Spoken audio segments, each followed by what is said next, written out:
ba ang mga humahadlang sa atin para hindi maging available sa Diyos? Let's be honest mga kapatid. Ang opposite na available ay hindi lang unavailable. Ang pinakakalaban niyan ay busyness. Tama? Yes, busy sa trabaho, busy sa errands, busy sa negosyo, busy sa social media.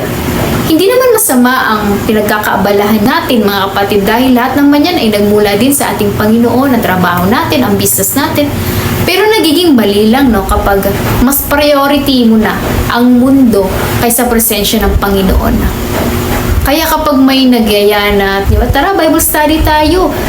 Ang sagot, next time na lang, maglalaba pa kasi ako eh. Tara church tayo. Naku, tambak pa ako sa gawain sa bahay. Tara, prayer meeting na. Diba, yung mga ganun. Pas muna ako dyan. May ibang lakad kasi ako ngayon eh. Bakit kaya ganun mga kapatid no? Kapag si Lord ang nagyaya, ang dali nating i-delay. Pero kapag gala, agad-agad, go! Anong oras ba kayo bukas? Anong oras yung gala natin? O di kaya, sasama ako kapag kasama si ganito. Kasama ako kapag kasama si ganyan. Isipin niyo ito mga kapatid ha, nung si Mary ba tinawag? Hindi naman group call yun, di ba? Hindi naman niya kasama si Joseph or friends niya. Mag-isa lang si Mary that time at wala rin special celebration sa araw na yun.